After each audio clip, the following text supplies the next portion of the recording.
मृगावती ने संदेश भेजा कि आप मुझसे प्रेम करना चाहते हैं, अच्छी बात है, कोई बुरी बात नहीं है, लेकिन मैं किस तरह दुख की अवस्था हूं, मेरे ऊपर कितना बड़ा दुख का पहाड़ पड़ गया है, और आप मुझसे प्रेम करना चाहते, आप तो प्रेम करना चाहते हैं, मैं दुख के सागर में डूबी हुई हूं, क्या प्रेम होगा आपसे? कुछ दिन मुझे शांत होने दीजिए, फिर आप आइए।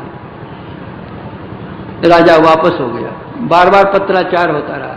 एक छोटा सा बच्चा था, उसका धीरे धीरे बढ़ने लगा, उसको शिक्षा देने लग गई वो। अब वह राजा समझने लगा कि मृगावती टाल मटोल कर रही है। फिर वो फौज लेकर के आया, चढ़ाई कर दी। फाटक बंद था। संयोग से भगवान महावीर आ गए। मृगावती ने अपने मंत्री से कहा कि भगवान आ गए हैं, मैं दर्शन करने जाऊंगी।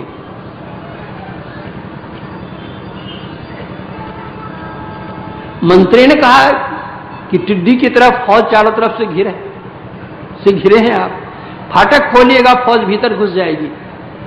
उन्होंने कहा नहीं, हमारे रक्षक भगवान है, मैं भगवान के दर्शन जरूर करने जाऊंगी।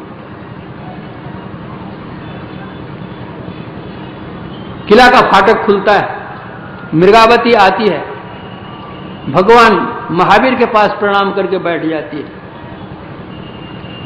जिस राजा ने चढ़ाई की थी उसके मन में भी हुआ कि एक संत आए हुए हैं, जाकर दर्शन कर लें, फिर आगे का कार्यक्रम होगा। वे जब दर्शन करने के लिए आते हैं भगवान महावीर के, तो वहीं पर वो बैठी हुई मृगावती थी। अब संत दर्शन से उनके मन का इतना बड़ा परिवर्तन हुआ कि जिसको वो अपनी पत्नी बनाना चाहता था, उस मृगावती से वह राजा कहता है कि बहन कहो कुशल समाचार।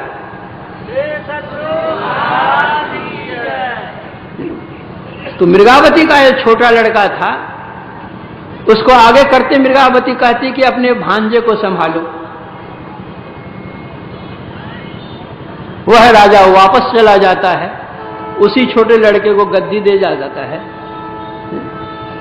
तुलसीदास जी ने लिखा है, शरदा तप निशिशि अपहरई, असंत दरस जिमि पातक टरई। संतों के दर्शन से कैसे पाठक तर जाते हैं, कैसे मन का परिवर्तन हो जाता है। पीछे मृगावती राजपाट सब छोड़ करके वह भी सन्यासिनी बन जाती है और चली जाती है चंदना के अंदर में रह करके वो साधना करती है, और एक जैन धर्म में बहुत बड़ी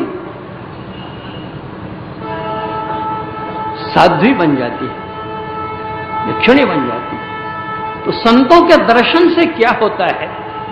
संत दरस जिमि पातक टरई, संतों के दर्शन से पातक टर जाते हैं।